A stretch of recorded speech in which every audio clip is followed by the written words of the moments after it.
Hello students, आज हम लोग कॉन्सेंट्रेशन टर्म इसका पहला पार्ट आप अपनी प्लेलिस्ट में देख सकते हैं, जिसमें केमिस्ट्री की प्लेलिस्ट बनी हुई है।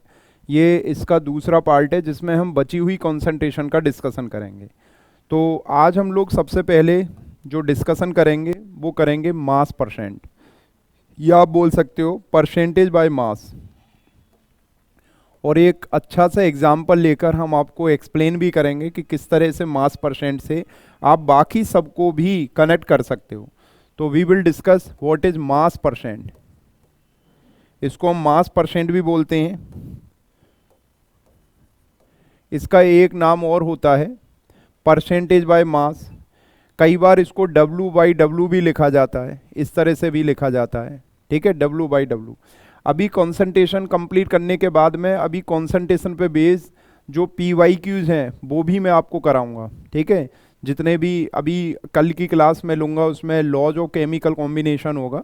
केमिकल कॉम्बिनेशंस के जो लॉज हैं वो मैं बताऊंगा, और लगातार फिर मैं आपको PYQs कराऊंगा, जिससे आपको एक स्ट्रेंथ मिलेगी और आपको आइडिया लगेगा कि किस तरह के क्वेश्चंस हमसे पूछे जाते हैं। तो पहले मास परसेंट हम लोग करेंगे। ये हम W बाई W कर रहे हैं, यानी मास बाई मास इसको बोलेंगे। ठीक है, ऐसे ही ये हम वॉल्यूम से भी W, जैसे वॉल्यूम बाई वॉल्यूम भी हो सकता है, वो डिफरेंट क्वेश्चंस में आपको समझा दिया जाएगा। लेकिन बेसिक आप यहाँ से समझें, इसी से कनेक्ट हो जाता है सारा।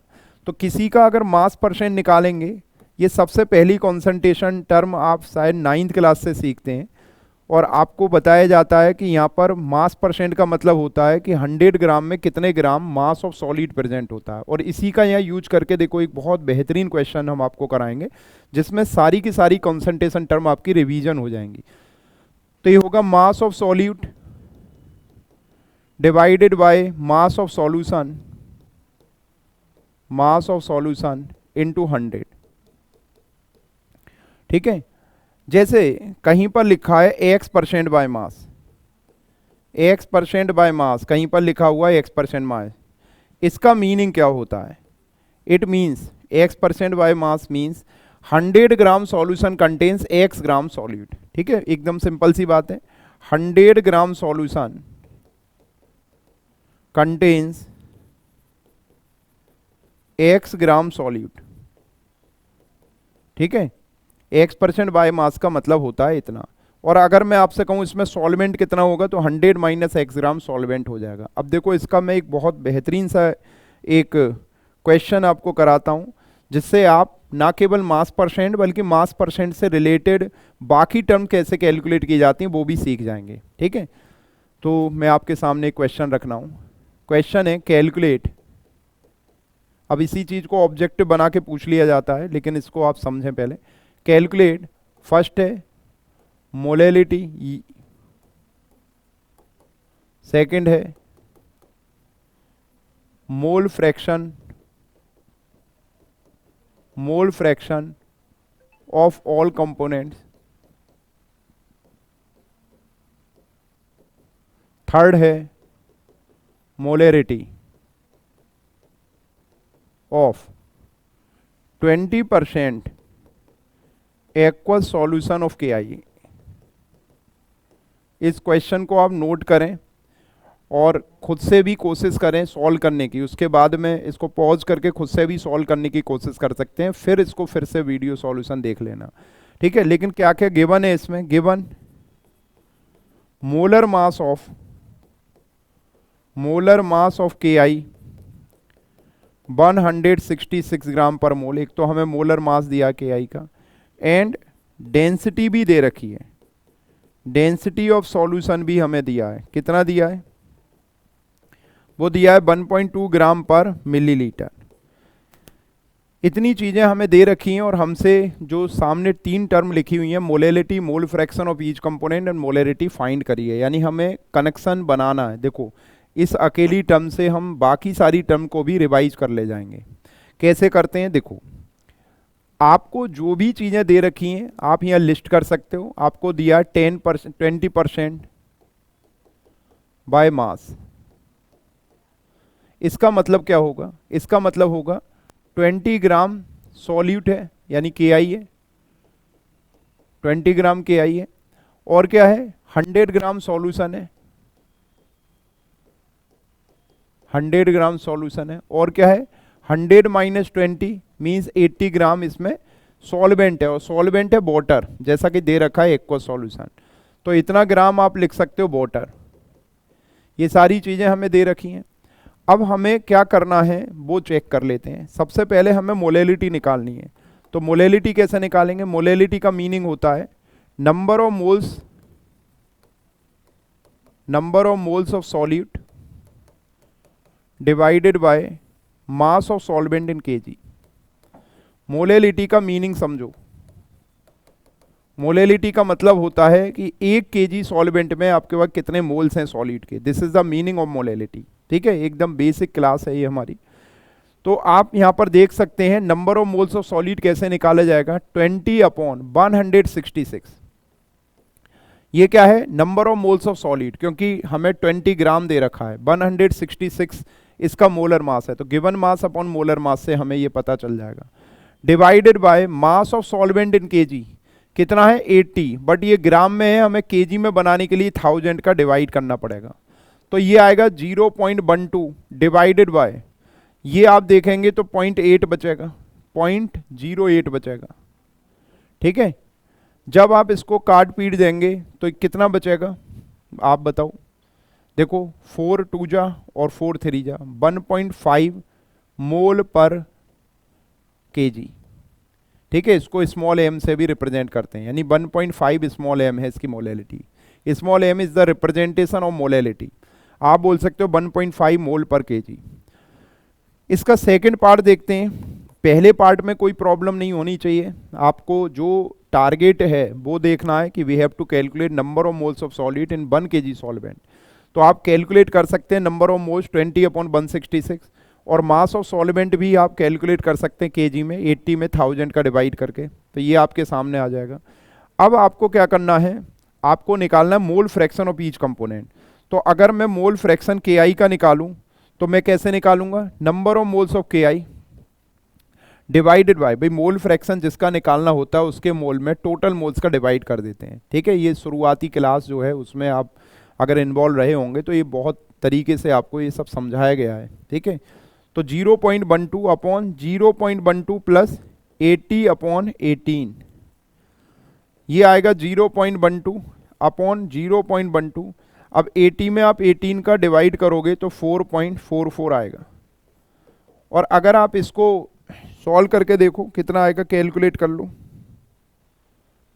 देखो ये 4.56 का डिवाइड कर दो, 0.12 डिवाइडेड बाय 4.56, तो 0.026 आएगा। ये मोल फ्रैक्शन हमारा के आई का आ गया। और मोल फ्रैक्शन अगर हम वाटर का निकालेंगे तो क्या करें, इसमें से इसमें 1 में से इसको घटा देंगे, 0.973 इस तरह से हमें मिल जाएगा। ठीक है, तो मोल फ्रैक्शन भी हमारा कैलकुलेट हो गया। देखो हमें 20% सॉल्यूशन दिया था। 20% का मतलब क्या होता है, 20 ग्राम सॉलिड है 100 ग्राम सॉल्यूशन में, this is the meaning of 20%। हमने सॉल्वेंट का मास निकाल लिया, हमने सॉलिड का मास निकाल लिया, फिर हमसे जो भी पूछा था मोलेलिटी पूछा था, हमने मोलेलिटी भी फाइंड कर दी। मोलेलिटी का मतलब होता है number of moles of solid present in 1 KG solvent, हमने मोलेलिटी भी फाइंड करनी। फिर हम मोल फ्रैक्शन कैलकुलेट कर रहे हैं सबके, के आई का निकालेंगे तो number of moles of K I divided by total number of moles, और वाटर का ऐसा निकालेंगे। लेकिन जो अगला पार्ट है हमारा, आप इसको देखो, नेक्स्ट पार्ट में हमसे क्या पूछा है, नेक्स्ट पार्ट में हमसे पूछा है कि इसका मोल फ्रैक्शन मोलेरिटी भी निकालो। तो मोलेरिटी का मतलब होता है number of moles of solute divided by volume of solution in litre.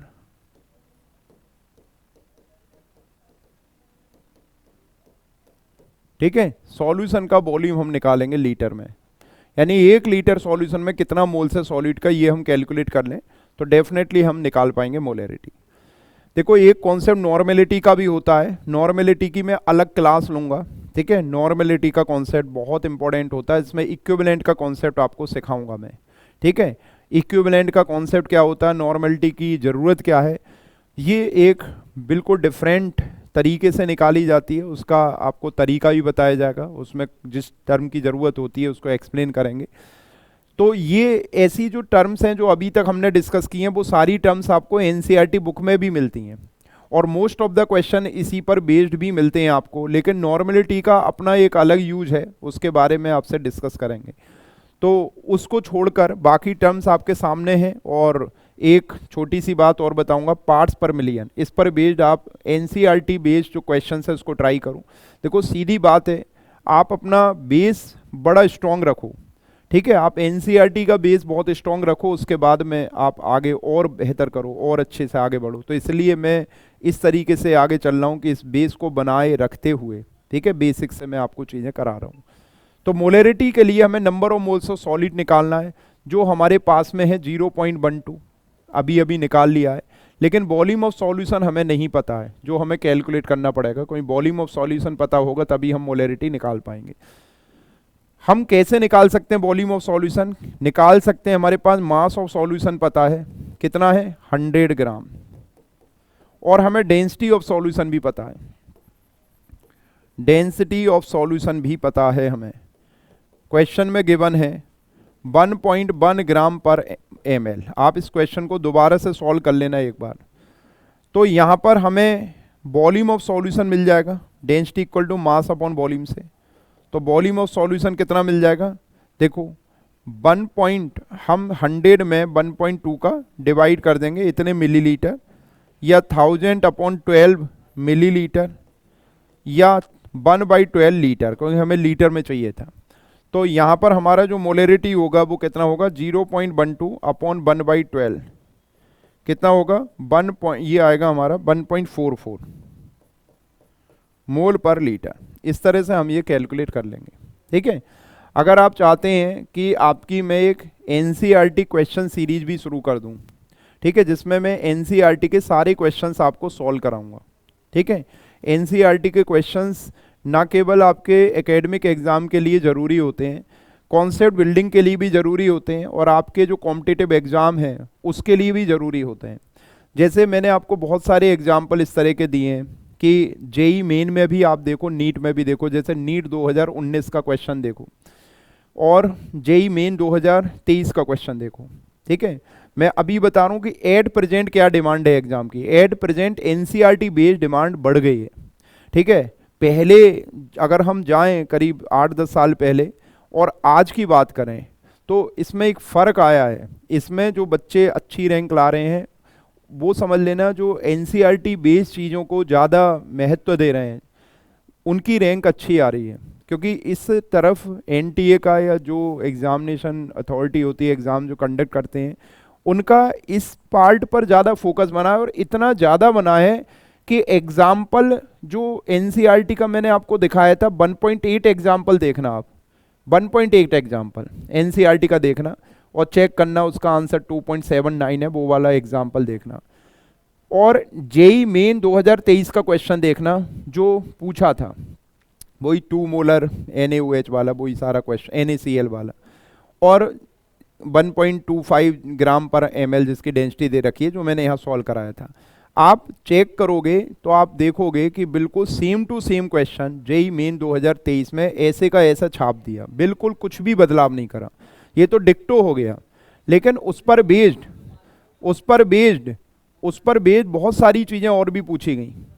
जैसे बहुत सारी चीज़ें क्या पूछी गई, जैसे 2019 में नीट का पूछ लिया गया, ठीक है, सेम टू सेम। 2024 में फिर जेई मेन में पूछा गया था, जेई एडवांस में भी इस तरह के बहुत सारे क्वेश्चन पूछे गए। तो इसलिए ये बहुत इंपॉर्टेंट है। अगर आप चाहते हो कि ये भी सीरीज आपकी बनी रहे तो एक ऐसी सीरीज ही बना दूंगा मैं, ठीक है, एनसीईआरटी क्वेश्चन सीरीज, ठीक है। तो आप यहाँ पर बता देंगे कि इसमें सीधा एनसीईआरटी क्वेश्चन सीरीज बन जाएगी, एनसीईआरटी एक्सरसाइज क्वेश्चन नंबर 1 से 10 इसमें, 10 से आगे इसमें, इस तरह से बना देंगे, ठीक है। सारे क्वेश्चन सॉल्व कर लेंगे डिटेल में। आप मुझे कमेंट करके बता देना। एक छोटी सी टर्म है पीपीएम, इसको मैं बता देता हूं। देखो पीपीएम का मतलब होता है पार्ट्स पर मिलियन। पीपीएम मींस पार्ट्स पर मिलियन, पार्ट्स पर मिलियन।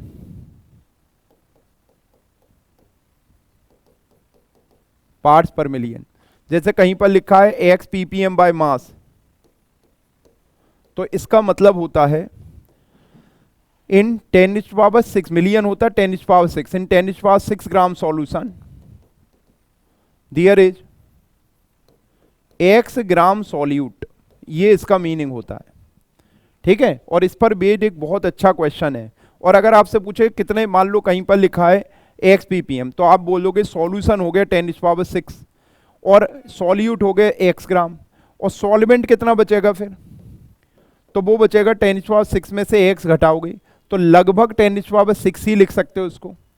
इस पर बेस्ड एक क्वेश्चन ट्राई करना, और वो क्वेश्चन आपकी एनसीईआरटी बुक का ही है। एनसीईआरटी बुक क्वेश्चन नंबर है आपका एक्सरसाइज का 17th 1.17। तो इतना आप ट्राई करके लाना, और कल हम लोग फिर मिलेंगे। Thank you.